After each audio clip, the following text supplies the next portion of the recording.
Welcome to cinema செய்திகள். இந்த வாரமும் சினிமா செய்திகள் நிகழ்ச்சியில் தமிழ் சினிமாவில் கடந்த சில தினங்களில் நடந்த படப்பூஜைகள், பத்திரிகையாளர் சந்திப்பு, இசை வெளியீட்டு விழா, ஷூட்டிங் ஸ்பாட் எல்லாத்தையுமே காட்சிகளை பார்த்து ரசிக்க போகிறோம்.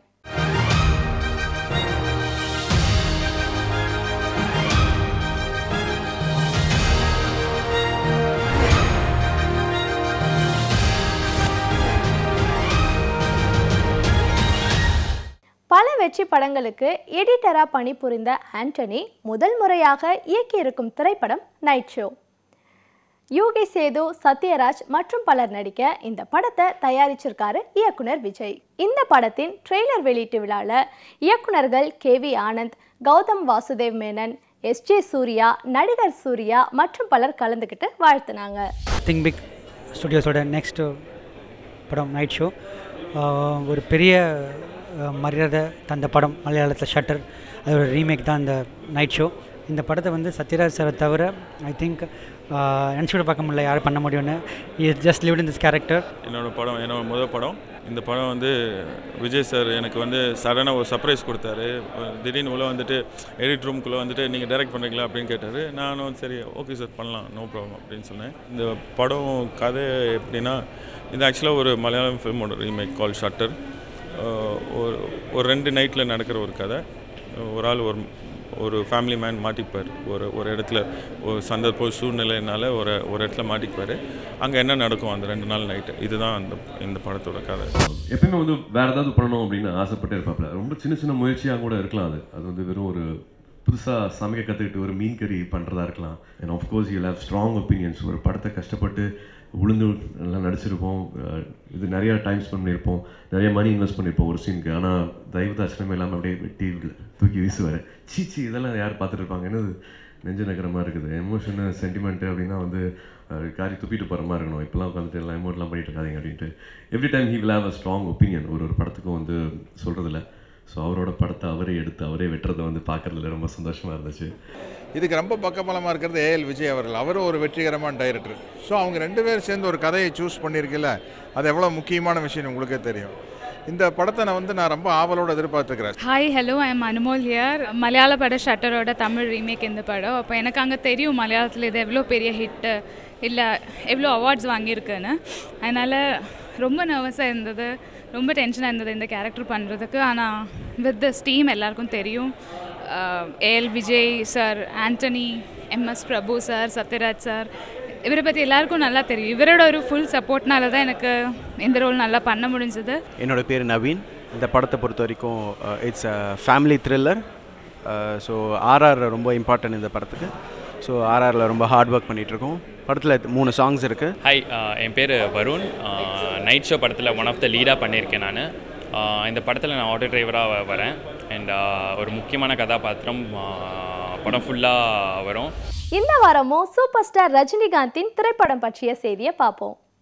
இதே நிகழ்ச்சியில் கடந்த வாரம் சூப்பர் ஸ்டாருக்கு ஜோடியாக அனுஷ்கா நடிக்கிறாங்கன்னோ அதுக்காகவே அவங்க எடையையோ குறைக்கிறாங்கன்றதையும் பார்த்தோம். இப்போ செய்தி என்னன்னா, ரஜினிகாந்துக்கு ஜோடியாக ராதிகா ஆப்தேவும் நடிக்க இருக்காங்களாம். சஸ்பென்ஸ், த்ரில், அமானுஷ காட்சிகள் நிறைந்திருக்கும் திரைப்படம் தகவல். ஜித்து ஜோஷ் இயக்க அசோக் குமார் இசையமைத்திருக்கும் இந்த படத்தின் பத்திரிகையாளர் சந்திப்பை இப்போ பார்க்கலாம். I'm Jittu Josh, the producer of the movie Thaguval. I would say this is a must-watch movie. Initially, we've been working on the script for some time with the director, Mr. Shashindra. He initially approached me. It was a great script. It has a great message. And once the script was ready, we went on to develop the music for the movie. And I would say the music has come out really good. என்னோட பேர் K. சசீந்திரா, தகவல் படத்தோட இயக்குனர். இந்த படம் பெண்களை மதிக்காமல் இருக்கக்கூடிய அவங்களுக்கு ஒரு நல்ல தகவல் சொல்கிறேன். பெண் இல்லாமல் ஒரு வாழ்க்கையை சிந்தனையே பண்ண முடியாது. அந்த பெண்ணை கண்டிப்பாக மதித்து தான் ஆகணும். அந்த மெசேஜஸ் தான் இந்த படத்தில் ஃபுல்லாக சொல்கிறாங்க. என் பேர் ரிஷி. இந்த படத்தில் ஒன் ஆஃப் த ஹீரோ. என்னோடய முதல் படம் இது. இந்த படத்தில் என்னோடய கேரக்டர் பேர் வந்து பாண்டியன். படத்தில் ஃபுல்லாக இருக்குது. நிறைய ரிஸ்கி ஷார்ட்ஸ் இருக்கிற படம். மியூசிக்கு கூட நல்லா ரொம்ப நல்லா வந்திருக்கு. தகவல் படத்துக்கு கேமராமேன் இருக்குங்க, ஒர்க் பண்ணியிருக்கேங்க. Very good story, very good excellent டேக்கிங்ஸில் பண்ணியிருக்கேன். நிறைய தமிழ்நாடு அண்ட் கேரளாவில் நிறைய லொக்கேஷன் ஷூட் பண்ணியிருக்கேங்க. நான் தரிஷா. இதுக்கு முன்னாடி நிறைய பாடல்கள் என்ன பார்த்துருப்பீங்க. தகவல் இந்த படத்தில் நான் ஒரு சாங் தான் வழக்கம் போல் பண்ணேன். And it's very good movie. வழக்கம் போல் எல்லா படத்துலேயும் நல்ல படம் தான் சொல்கிறாங்க. பட் அந்த படத்தோட டைட்டிலே உங்களுக்கு தெரியும், ஒரு நல்ல மெசேஜ் சொல்ல ட்ரை பண்ணியிருக்காங்க. அமரர் கல்கியின் பொன்னியின் செல்வன் நாவலை தழுவி எடுக்கப்பட்டிருக்கும் 2D அனிமேஷன் திரைப்படத்தின் பத்திரிகையாளர் சந்திப்பில் இயக்குனர் ஜனநாதன், கார்ட்டூனிஸ்ட் மதன் உட்பட பலர் கலந்துக்கிட்டாங்க. இதனுடைய மேலும் தகவல்களை இப்போ பார்க்கலாம். ஒரு 433 ஆண்டுகள் தொடர்ச்சியாக ஆட்சியில் இருந்த ஒரு அரச வம்சம் சோழ வம்சம். கிபி 846 1279 வரை 433 வருடங்கள் தொடர்ந்து உலகத்தில் எந்த அரச வம்சமும் ஆட்சியில் இருந்ததில்லை. அந்த பெருமைக்குரியது இந்த சோழ வம்சம். அதனால தான் நமக்கு என்னென்னா, நம்மளுடைய மக்கள் என்ன நினைக்கிறோம், தமிழ் மக்களுடைய நம்மளுடைய குணங்கள் என்னென்ன அப்படின்னா, தமிழர்களுக்கு வீரம் அதிகம் உண்டு. நமக்கு எப்பயுமே அடுத்தவர்கள் தப்பு செய்கிறவன்னு தட்டி கேட்கக்கூடிய ஒரு கண்ணியம், ஒரு தன்னம்பிக்கை, ஒரு வீரம் நம்மகிட்ட உண்டு. பொன்னியின் செல்வன் கதையினுடைய ஒரு முக்கியமான சிறப்பு அம்சம் என்னவென்றால், அந்த கதை 50% மேல் வரலாற்று உண்மைகளை தழுவி உருவாக்கப்பட்ட கதை. 2000 பக்கங்களுக்கு மேல் இருந்தால் கூட அதில் 50-60% மேல் அதில் இருக்கின்ற நிகழ்ந்த சம்பவங்கள், அதில் இருக்கின்ற கதாபாத்திரங்கள் அதெல்லாம் வரலாற்று உண்மையை சார்ந்து அமைக்கப்பட்டது. இந்த தலைமுறையை விட்டு அடுத்த தலைமுறைக்கு எடுத்துகிட்டு போகும்போது என்னென்னா, ஒரு டெக்னாலஜி டிஃபரன்ஸ் கொண்டு வரணும். அது கொண்டு வந்தால் என்ன ஆகும்னா, அது அப்படியே போய் மனசில் போய் பதியும். இது நான் பேசிகிட்டு இருந்தபோது சொன்னேன், இது குழந்தைங்களுக்காக எடுக்கிற படம் இல்லை, இது சமூகத்துக்காக எடுக்கிற படம். மறந்து போன ஒரு விஷயத்தை எடுத்துக்கொண்டு அப்படியே நம்ம என்டையர் யூனிவர்ஸுக்கு கொடுக்கறது. 5 வால்யூம்கள், இது 2500 பக்கம். ஒரு பக்கம் ஒரு பிரம்மாண்டமான ஒரு நாவல், ஒரு பக்கம். இன்னொரு பக்கம் அனிமேஷனில் இதை பண்ணணும். இன்னொரு பக்கம் மற்றவங்கள மாதிரிலாம் நான் கிடையாது, பொன்னியின் செல்வனை நான் அத்தாரிட்டி ஆகும் 10 வாட்டி படிச்சிருக்கேன், எந்த சாப்டரில் என்ன கேள்வி ஒன்றாலும் கேளுங்க, என்னால் பதில் சொல்ல முடியும் என்று சொல்லி கொண்டிருக்கும் பல்லாயிரக்கணக்கானவர்கள். இந்த 2D இருக்குது பாருங்கள், ரொம்ப க்யூட்டான ஒரு அற்புதமான ஒரு விஷயம். வால்ட் டிஸ்னியினுடைய 3D இந்த 2D படங்கள்லாம் நீங்கள் லயன் கிங்கு, ஜங்கிள் புக்கெல்லாம் பார்த்துருப்பீங்க. அதில் நீங்கள் பொன்னியின் செல்வனை பண்ணது என்னன்னா, இன்னொரு தலைமுறைக்கே நம்ம பொன்னியின் செல்வனை படிக்க வைக்கிறோம். பொன்னியின் செல்வன் அதுவும் 2D அனிமேஷனில் ஒரு ஃபிலிம் பண்ணுறாங்கிறது ஒரு மிகப்பெரிய ஒரு முயற்சி. அந்த பொன்னியின் செல்வன் எம்ஜிஆரே ட்ரை பண்ணது. எம்ஜிஆர் ஒரு பெரிய பிளான் பண்ணி இந்த படத்தை எடுக்கணும்னு அவரோட பெரிய கனவு படமாக அது இருந்து எடுக்க முடியாமல் போனது. அவ்வளோ ஒரு வேலையில் இவங்க இறங்கும் போது நான் அவங்க கூட இருக்கணும், அவங்கள சந்திக்கணும்னு தான் நான் இங்கே வந்தேன். பெரிய நிகழ்ச்சி நான் வாத்துறதை தாண்டி சந்திக்கணும்னு தான் நான் இங்கே வந்தேன். இந்த படம் நிச்சயம் 2D ஃபிலிம் 3 நீள படம் இங்கே உருவாடுறதுல மற்ற படம்லாம்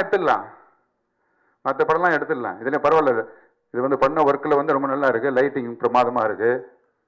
கம்போசிங்ஸ் அந்த குதிரெல்லாம் வரணும், லோ ஆங்கிள் ஷார்ட்ஸ் ஆங்கிள்ஸ்லாம் வேறு நல்லா தான் இருக்குது. அதனால் இந்த படம் நல்லா வரும். கற்றது தமிழ் திரைப்படத்தில் ஹீரோயினா அறிமுகமான அஞ்சலி யதார்த்தமான நடிகைன்ற பெயரை வாங்கினாங்க. இயக்குனர் ராம் இப்போ எடுத்துட்டு இருக்கிற தரமணின்ற திரைப்படத்தில் அஞ்சலி ஒரு முக்கியமான கதாபாத்திரத்தில் நடிச்சிட்டு இருக்காங்களாம். எப்போ சொல்ல போகிற திரைப்படத்தின் இசை வெளியீட்டு விழாவை பார்க்கலாம். வெங்கடேஷ் கிருஷ்ணா ஹீரோவாக நடிக்க ராஜவேல் இந்த படத்தை இயக்கியிருக்காரு. தயாரிச்சிருக்காங்க ஸ்ரீ மாருதி ஃபிலிம்ஸ். மூத்த கதாசிரியரும் தயாரிப்பாளருமான கலைஞானம் இந்த விழாவில் கலந்துக்கிட்டாரு. என்னோட பேர் ஆர்ஜே வேலு. இந்த படத்தோட டைரக்டர் நான் தான். ஒகேனக்கல் பேக்ட்ராப் வச்சு தான் இந்த படம் முழுக்க ஒகேனக்கல் பேக்ட்ராப்பாக. அங்கே ஒரு பரிசல் ஓட்டுறவனோட பேக்ட்ராப்பில் அங்கேயே ஒரு மீன் விற்கிற பொண்ணுக்கும் முறை பொண்ணுக்கும், சிட்டியில் ஒரு டூர் வந்த பொண்ணுக்கும், இந்த 3 கேரக்டருக்குள்ள கதை தான் எப்போ சொல்ல போகிறேன். ஹேமமா ஸ்ரீ எப்போ சொல்ல போகிற படத்தோட ஹீரோயின். என்னோடய கேரக்டர் வைஸ் சொல்லணுன்னா, ஒரு சிட்டி கேர்ள் ஒரு ஃபேமிலி ட்ரிப் போகிறாங்க. அங்கே ஒரு வில்லேஜில் நடக்கிற ஒரு ஸ்கிரிப்ட், அதை பேஸ் பண்ணி ஸ்டோரி ட்ராவல் ஆகிட்டுருக்கு. எப்போ சொல்ல போகிற படத்தினுடைய இசையமைப்பாளராகிய நான் கலைப்பித்தன் ஆல்வின் என்கிற கேபி ஆல்வின். இந்த படத்தில் மொத்தம் 7 பாட்டு இருக்குது. 5 பாட்டு தான் பிளான் பண்ணது, 5 பாட்டு தான் பண்ணோம். ஆனால் சுச்சுவேஷன் கிரியேட் ஆகும்போது ஒரு ரெண்டு பாட்டு பிட் சாங் 2 சாங் போட்டிருக்கோம். அதில் எல்லா சாமியும் உங்களுக்கு பிடிக்கும். என் பேர் வெங்கட் கிருஷ்ணா. இந்த படத்தில் நான் ஹீரோவை பண்ணியிருக்கேன். இந்த படத்தில் எல்லா சாங்கும் நல்லா சூப்பராக இருக்குது. இந்த படத்தை பற்றி சொல்லணுன்னாக்கா இது full and full village subject, love with sentimental with family subject. என் பேர் சோனியா. இந்த படத்தில் ஹீரோயினாக பண்ணியிருக்கேன். இந்த படத்தில் என்னோடய கேரக்டர்னு சொன்னால் துருதுரான இன்னசென்டான ஒரு கேரக்டர். தெலுங்கு ஹீரோ மகேஷ் பாபு ஹீரோவா நடிக்க ஸ்ருதி ஹாசன் ஹீரோயினா நடித்திருக்கும் செல்வந்தர் திரைப்படத்தின் பத்திரிகையாளர் சந்திப்பை இப்போ பார்ப்போம். I Bhadrakali, producer of Bhadrakali Films. Our film name is Selvandan.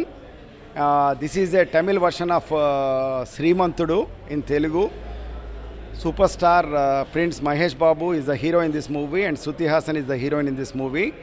Koratala Siva is the director of the movie, has directed for this movie. என் பேர் ஷேகர். செல்வந்தன்கிற இந்த படத்தில் மகேஷ் பாபு சாருக்கு வாய்ஸ் கொடுத்துருக்கேன். படம் ரொம்ப நல்லா வந்திருக்கு. நீங்களும் பார்த்து என்ஜாய் பண்ணுவீங்கன்னு நினைக்கிறேன். நான் ஏஆர்கே ராஜராஜா. இந்த படத்தில் வந்து மகேஷ் பாபு ஸ்ருதிஹாசன் முத இணைஞ்சு நடிச்சிருக்காங்க. பாரத பிரதமர் மோடியோட ஒரு கிராமங்களை தத்தெடுக்கிற திட்டத்தின்படி அந்த திட்டத்தோட அடிப்படையில் கதை அமைச்சு இந்த படத்தை எடுத்திருக்காங்க. ஃபேஸ்புக் நிறைய நல்ல செய்திகளை பகிர்ந்து கொள்ள பயன்படும் ஊடகம். இந்த ஃபேஸ்புக்கால் வரும் நன்மைகள் தீமைகள் இரண்டையும் விளக்கும் திரைப்படம் ஃபேஸ்புக். இந்த படத்தில் வசனங்களை எழுதியிருக்காரு ராஜவேலு. தமிழ் தெலுங்கு இந்த 2 மொழிகள்லையும் இந்த திரைப்படம் ஆகஸ்ட் 7ஆம் தேதி வெளியாக இருக்கு. இந்த படத்துக்கு இசையமைச்சிருக்காரு தேவி ஸ்ரீ பிரசாத்.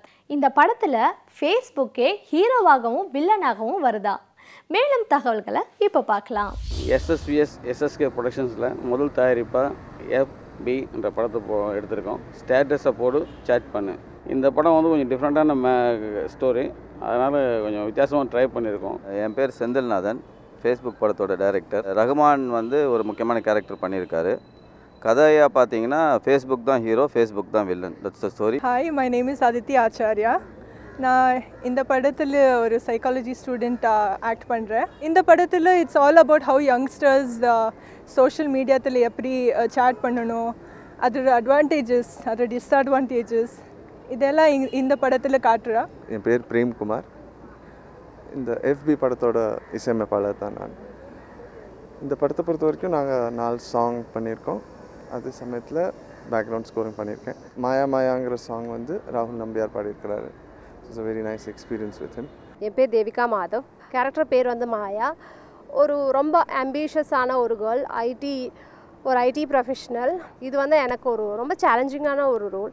என் பேர் சுரேஷ். நான் FBயில் வந்து ஒரு முக்கியமான கதாபாத்திரத்தில் நடிக்கிறேன். நானும் ரகுமானும் ஃபர்ஸ்ட் ஹாஃப்லேருந்து செகண்ட் ஹாஃப் வரைக்கும் ஜாயின் ஆகும். ஜாலியான ஒரு லவ் சப்ஜெக்ட். அப்புறமேலே செகண்ட் ஹாஃப்லேருந்து கொஞ்சம் சீரியஸாக போவோம். என்னோட பேர் ஸ்ருதி. நான் வந்து basically Bangalore and it was a very challenging role, I must say. I play a psychological student, which was not what I am actually, so it was quite difficult to get into the role. தன்னுடைய ஒவ்வொரு படத்துலையும் அதிக effort போட்டு நடிக்கக்கூடிய நடிகர் பரத். செய்தி என்னன்னா, பரத் இப்போ என்னோட விளையாடு திரைப்படத்தில் குதிரை பந்தய வீரராக நடிச்சிட்டு இருக்காரு. இவருக்கு ஜோடியா சாந்தினி நடிச்சிட்டு இருக்காங்க. இதுதான் மச்சான் லவ். இந்த படத்தின் துவக்க விழாவை பார்ப்போம். காதலை பல கோணங்களில் சொல்லியிருக்கும் பல படங்களின் வரிசையில் இந்த படமும் வந்திருக்கு.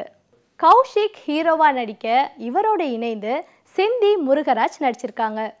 புகழேந்தி இயக்க தேவராஜ் பிரேம் தயாரிச்சிருக்காங்க. இந்த இதா மச்சான் லவ்வோட டைரக்டர் நான் தான். என் பேர் புகழேந்திராஜ். இது என்னோட 2வது படம். இதா மச்சான் லவ் காதல் கதைன்னு இதில் டைட்டிலையும் உங்களுக்கு சொல்லிட்டேன். பட் எல்லோரும் நிறைய லவ் சப்ஜெக்ட் சொல்லியிருக்காங்க. இல்லை நான் ஒரு வித்தியாசமாக ஒரு கதையை சொல்லிடுறேன். என்னோடய பேர் வந்து அஞ்சலி. நான் இதில் இதாண்டா மச்சான் லவ்ன்ற படத்தில் ஒரு மெயின் லீட் கேரக்டர் பண்ணுறேன். இந்த படத்தோட என்னோடய கேரக்டர் கேட்டிங்கன்னா ரொம்ப டிஃப்ரெண்ட்டாக ரொம்ப நல்லா இருந்தது. இந்த படம் முழுக்குமே பார்த்திங்கன்னா ரொம்ப காமெடியான சப்ஜெக்ட்டு, எல்லாருமே வந்து ரொம்ப விரும்பி பார்ப்பாங்க. இதான் மச்சான் லவ். அந்த படத்தோட கேமராமேன் காசி விஸ்வா பேசுகிறேன். ஒரு கேமராமேன் அதில் ஒர்க் பண்ணுறதுக்கு நிறைய ஸ்கோப் உள்ள படம். அதில் அவுடோர் வந்து இப்போ மேட்டுப்பாளையம், கோயம்புத்தூர் இந்த சைடில் ஒரு வில்லேஜ் பேக்ட்ராப் பண்ணிவிட்டு சிட்டி பேக்ரவுண்டு சென்னையில் பண்ணுறோம். இதா மச்சான் லவ் என்ற படத்தோட இசையமைப்பாளர் பேசுகிறேன். என்னோடய பேர் சார்லஸ் தானா. இது என்னோடய 4வது படம். படம் காமெடி ப்ளஸ் ஃபேண்டஸியான ஒரு லவ், ரொம்ப வித்தியாசமான ஒரு கிளைமேக்ஸ் டைரக்டர் கொடுத்துருக்காரு. பேர் விந்தனா. இதாண்டா மச்சான் லவ்ன்ற படத்தில் நான் ஒரு மெயின் லீட் கேரக்டர் பண்ணுறேன். வில்லனோட ஃபுல் மூவி வர மாதிரி ஒரு கேரக்டர் ரோல் பண்ணுறேன். ரொம்ப அருமையான ஒரு ஸ்டோரி இது. இன்னைக்கு சினிமா செய்திகள் நிகழ்ச்சியில் வந்த எல்லா சுவாரஸ்யமான செய்திகளையும் பார்த்து ரசிச்சிருப்பீங்க. மீண்டும் இதே நிகழ்ச்சியில் சந்திக்கலாம். அதுவரை உங்களிடமிருந்து விடைபெறுவது சுமையா.